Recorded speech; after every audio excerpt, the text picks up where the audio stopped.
Bulletin में सबसे पहले बताएंगे बैनुल-अक़वामी खबर कि शाम में बशार अल-असद की हुकूमत का तख्ता उलट दिया गया। जंगजुओं ने दमिश्क पर कब्जा कर लिया। सरकारी टीवी पर फतह के ऐलान के साथ दमिश्क में कर्फ्यू नाफिज कर दिया गया। सदर बशार अल-असद मुल्क से फरार हो गए। शाम के जंगजुओं का तूफान बशार अल-असद के 24 साल इक़्तिदार को बहा ले गया। बशार अल-असद शाम से फरार हो गए। तहरीर उल शाम ने दमिश्क का कंट्रोल संभाल लिया। सरकारी टीवी पर फतह का ऐलान कर दिया। जंगजू आगे बढ़ते गए। हमस, हलब, हमा अहम शहर दरा का कंट्रोल संभाला और देखते ही देखते बगैर मज़ाहमत के दमिश्क भी फतह कर लिया। जंगजुओं के दमिश्क में शामिल होते ही बशार अल-असद मुल्क से फरार हो गए। दमिश्क समेत दीगर इलाकों से बशार अल-असद के वालिद हाफिजुल असद के मुजस्समे गिरा दिए गए। शहरियों ने सदारती महल में भी लूट मार की। शाम के वजीर आज़म ने इंतकाल इक़्तिदार और अपोजिशन से ताउन का ऐलान कर दिया है।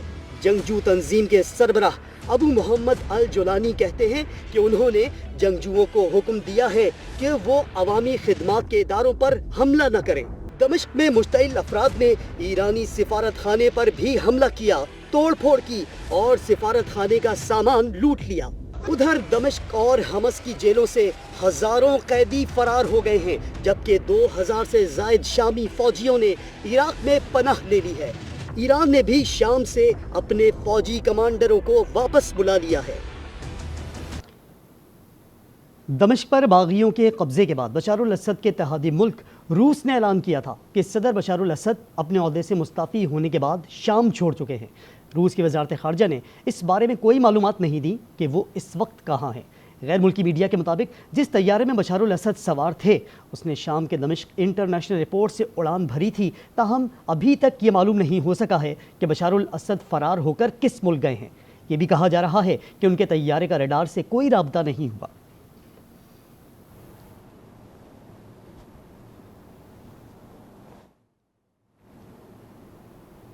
शाम में सियासी कैदियों की दिहाइयों बाद रिहाई। 18 साल की उम्र में शुमाली जेल में जाने वाला लड़का 57 साल की उम्र में जेल से बाहर आया। अली हसन को 1986 में शामी फौजियों ने शुमाल लबनान में एक चेक पॉइंट से गिरफ्तार किया था। मोअम्मर अली अपने बड़े भाई अली हसन को 39 साल तक मुख्तलिफ जेलों में तलाश करता रहा। दूसरी जानिब नवाज शरीफ का कहना है कि मदारिस बिल पर मौलाना फजल रहमान के तहफ़्फ़ुज़ात दूर करें। मुस्लिम लीग नून के कायद से रायवंड लाहौर में वज़ीर आज़म मोहम्मद शहबाज शरीफ ने मुलाकात की। दोनों रहनुमाओं का कौमी यकजहती को नुकसान पहुँचाने वालों का मुहासबा करने पर भी इत्तफ़ाक़ किया। मुल्क की तरक्की की राह में किसी को रुकावट डालने की इजाज़त नहीं दी जाएगी। 26 नवंबर के वाक़यात और सिविल नाफरमानी के मुमकिना कॉल पर तबादला ख्याल किया गया। मुल्की मामलात पर इत्तेहादियों को एतमाद में लिया जाएगा। वज़ीर आज़म ने कहा कि मौलाना फजल रहमान को मदारिस बिल पर एतमाद में लिया जाएगा।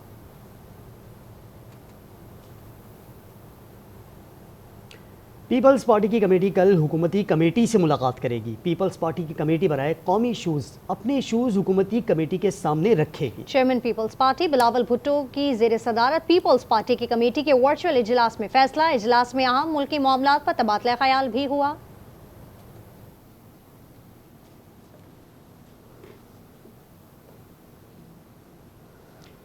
मुतालबात मंजूर न हुए तो सिविल नाफरमानी की तहरीक चलाएंगे। बानी ने मुज़ाकरात के लिए कमेटी बना दी है जिसे तमाम मामलात पर मुज़ाकरात का इख्तियार होगा।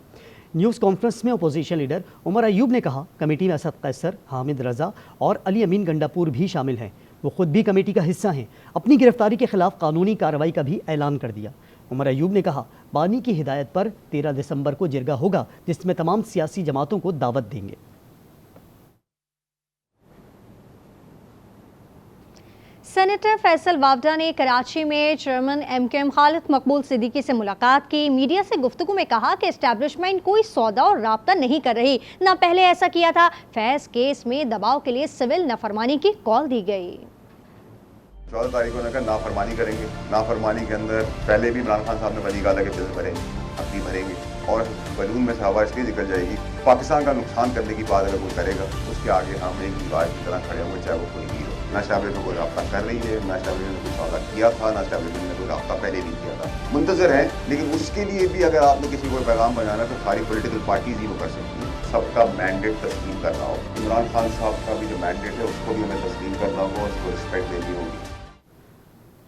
MQM کے رہنما مصطفیٰ کمال کا کہنا تھا کہ فیصل واوڈا کراچی کے بیٹے ہیں، سیاسی کشیدگی دور کرنے کے لیے ان کا مکمل ساتھ دیں گے۔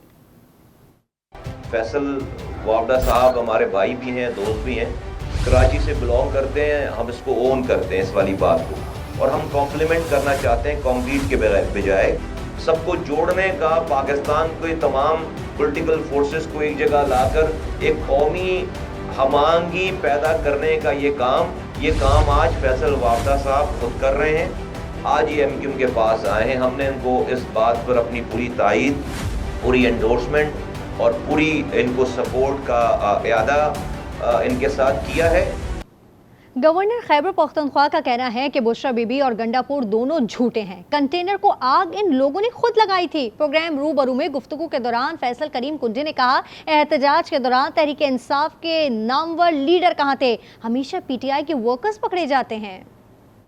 پہلی بات تو ہے، میں تو دونوں جھوٹے ہیں۔ کنٹینر کو آگ صوبائی حکومت نے، وزیر اعلیٰ صاحب کے جو ہے حواریوں نے خود لگائی ہے، اور آپ نے دیکھا کہ PTI کا زندگی میں کبھی لیڈر نہیں پکڑا جاتا، ورکر ہی پکڑے جاتے ہیں۔ اب بات کریں گے قومی اسمبلی کے اجلاس کی، جو منگل کو طلب کر لیا گیا۔ اجلاس کے دوران دینی مدارس سے متعلق قانون سازی کا معاملہ زیر غور آنے کا امکان ہے۔ اجلاس شام 5 بجے ہوگا۔ قومی اسمبلی سیکریٹریٹ نے اعلامیہ جاری کر دیا۔ سندھ کے میڈیکل کالجوں میں داخلے کے لیے ایک بار پھر MD کیٹ کا انعقاد کیا گیا۔ امتحان 2 گھنٹے کی تاخیر سے شروع ہوا، 38,000 سے زائد طلبہ اور طالبات نے امتحان دیا۔ عدالتی حکم پر سندھ کے 6 شہروں کراچی، حیدرآباد، جامشورو، لاڑکانہ، شہید بنظیر آباد اور سکھر میں دوبارہ MD کیٹ کا امتحان۔ IBS سکھر کے تحت ہونے والے امتحان میں طلبہ کو 8:30 بجے تک امتحانی مراکز پہنچنے کی ہدایت کی گئی تھی۔ 10 بجے شروع ہونے والا پیپر 12 بجے کے قریب شروع اور 3:30 بجے ختم ہوا۔ امیدواروں کو تقریباً 8 گھنٹے مراکز میں گزارنا پڑے۔ بچے گھنٹوں لائن میں لگنے کے بعد امتحانی مراکز میں داخل ہو سکے۔ طلبہ اور ان کے اہل خانہ شدید اذیت سے دوچار ہوئے۔ جو بچہ 2.5 گھنٹے لائن میں لگا ہے وہ جا کے کیا ٹیسٹ دے گا؟ IBA کا کوئی بھی ممبر، اس کی جو ٹیم ہے یہاں پر موجود نہیں تھی۔ پیرنٹس نے اپنے ہی یعنی کہ بلبوتے کے اوپر بچوں کی لائن اپ کروایا۔ بچے بہت ڈسٹرب ہیں، ادھر سے ادھر بھاگ رہے ہیں۔ یہ کچھ تھوڑا سا انتظام صحیح ہونا چاہیے تھا۔ امتحانی مراکز پر دفعہ 144 نافذ تھی، سیکیورٹی کے بھی سخت انتظامات کیے گئے تھے۔ چیمپئنز ٹرافی پر PCB کا 2 ٹوک موقف، حکومت پاکستان نے تائید کر دی۔ وزیر اعظم نے چیمپئنز ٹرافی پر محسن نقوی کو اہم فیصلوں کا اختیار دے دیا۔ ملاقات میں شہباز شریف نے کہا، پاکستان کی عزت سب سے پہلے ہے۔ چیمپئنز ٹرافی پر موقف ہر پاکستان کے دل کی آواز ہے۔ آپ نے 24 کروڑ عوام کی ترجمانی کی۔ محسن نقوی نے کہا، چیمپئنز ٹرافی کے حوالے سے اچھی خبر آئے گی۔ ایونٹ کے انعقاد کے لیے مکمل طور پر تیار ہیں۔ ہم پاکستان اور کرکٹ کی جیت چاہتے ہیں۔ کراچی کے سفاری پارک میں موجود ہتھی سونیا عرف سونو مر گئی۔ ڈائریکٹر سفاری پارک کے مطابق سونیا کی ہلاکت دل کے دورے کے باعث ہوئی۔ ہمنا نثار کی رپورٹ دیکھیے۔ سفاری پارک کی ہتھی سونیا چل بسی، صبح 6 بجے مردہ پائی گئی۔ سفاری پارک کے ڈائریکٹر امجد زیدی کے مطابق سونیا کی موت دل کے دورے کے باعث ہوئی۔ سونیا کے ساتھ ایک دم اچانک حادثہ ہوا ہے کہ اس کا ہارٹ فیل ہوا ہے۔ ڈاکٹر عامر اسماعیل جب صبح 6:30 بجے یہاں پہ آئے ہیں تو انہوں نے چیک کیا تو انہوں نے بتایا کہ جی یہ تقریباً 20-25 منٹ ہو گئے ہیں اس کی ڈیتھ کو۔ 4 پوز کی ٹیم کی جانب سے ہتھی سونیا کا پوسٹ مارٹم کل متوقع ہے۔ 17ویں عالمی اردو کانفرنس کے اختتامی روز جشن کراچی کے عنوان سے تقریب میں ادیبوں، شعراء کے ساتھ اداکاروں نے بھی شرکت کی۔ مزید جانتے ہیں کیسر کامران سے۔ جی کیسر۔ جی بالکل، 17ویں عالمی اردو کانفرنس کا آج چوتھا اور آخری روز تھا۔ اس وقت میرے ساتھ اداکارہ بشرا انصاری موجود ہیں۔ بشرا، آپ بتائیے گا کیسے دیکھتی ہیں اس دفعہ جو 17ویں عالمی اردو کانفرنس ہوئی ہے اس میں کراچی کا جشن منایا گیا ہے، تو شہر کراچی کو آپ نے دنیا گھومی ہے، کراچی آپ کے لیے کتنی اہمیت رکھتا ہے؟ میں کراچی میں پیدا ہوئی اور کچھ میرے خیال 7-8 سال کی عمر میں لاہور چلی گئی، لیکن واپس جب کراچی آئی تو پھر اور کہیں کی نہیں رہی۔ لیکن کراچی میں نے ایک فراخ دلی دیکھی ہے جو سب کو باہیں پھیلا کے ویلکم کرتا ہے۔ جی بالکل، یہ تھی اداکارہ بشرا انصاری جو کہ اردو کانفرنس کے حوالے سے، شہر کراچی کے حوالے سے اپنے خیالات کا اظہار کر رہی تھی۔ اور اب بات موسم کی کرتے ہیں کہ ملک کے مختلف علاقوں میں سردی کی شدت میں اضافہ ہو گیا ہے۔ بالائی علاقوں میں وقفے سے بارش اور برف باری سے وادیوں نے برف کی سفید چادر اوڑھ لی ہے۔ غزر میں درجہ حرارت -7 تک گر گیا ہے۔ جاڑا دھوم مچانے لگا، بالائی علاقوں میں برف باری मलकाए कोसार मरी में मौसम सरमा की पहली बर्फबारी हुई। सयाहों ने भी बड़ी तादाद में मलकाए कोसार का रुख कर लिया है। मशहूर सयाती मुकाम नारान, कागान और शोगरान में बर्फबारी का सिलसिला वक्फे से जारी। गिलगित बल्तिस्तान में कड़ाके की सर्दी पड़ रही है। गजर में दर्जे हरारत -7 डिग्री तक गिर गया है। पंजाब में ओकाड़ा और मियावाली में दिसंबर की पहली बारिश हुई। कराची में भी मौसम सर्द हो गया है। मौसम सरमा की पहली बर्फबारी हुई तो लुत्फ उठाने सयाह मलका कोसार मरी जा पहुंचे हैं। बिल्कुल, वहाँ का अहवाल जानते हैं। आज उसके नुमाइंदे हम्माद अब्बासी हमारे साथ हैं। हम्माद, बताइएगा सयाह किस तरह इस मौसम को एंजॉय कर रहे हैं? जी बिल्कुल, इस वक्त मैं मौजूद हूँ मलकाए कोसार मरी के इंतहाई मशहूर मकाम वॉल रोड पे। अगर मौसम की बात करूँ तो मलकाए कोसार मरी में आज मौसम सरमा की पहली बर्फबारी जो देखने को मिली। अभी मेरे साथ कुछ सयाह मौजूद हैं, आइए उनसे जानते हैं कि वो कहाँ से आए और मरी के मौसम को कैसे एंजॉय कर रहे हैं। आज बर्फबारी भी हुई है तो मज़ा आया, उम्मीद करते हैं आगे भी होगी और मज़ा आएगा। हमने बहुत इंजॉय किया। सुबह हम इधर पीसी बुरबन की तरफ गए थे तो उधर बर्फबारी भी हुई है थोड़ी बहुत। तो सुबह इंशाल्लाह यूबिया जाना है, उधर भी काफ़ी कहते हैं सुना बर्फ़ पड़ी। बाकी इधर माहौल तो है, एंजॉय किया है बहुत अच्छा। सुना था कि दिन को बर्फबारी हुई है, काफ़ी अच्छा मौसम है, इस वजह से हम दोस्त लोग आए। अभी बर्फबारी तो नहीं हो रही लेकिन मौसम काफ़ी अच्छा है। सयाह जो बर्फ़ को देख के इंतहाई एक्साइटेड नज़र आ रहे हैं। दूसरी जानिब अगर इंतज़ामात की बात करूँ तो बर्फबारी के पेश नज़र जो ज़िला इंतज़ामिया है वो मुतहरिक दिखाई दे रही है, जबकि महकमे मौसमियात की जानिब से मलकाए कोसार मरी में आइंदा 24 घंटे मामूली बर्फबारी की नवीद भी सुनाई गई है। जी, आज 9 बजे अपने इख्तिताम को पहुंचा। फिल वक्त इतना ही। एक ब्रेक के बाद हाजिर होंगे न्यूज़ हेडलाइंस के साथ। आप देखते रहिए आज न्यूज़।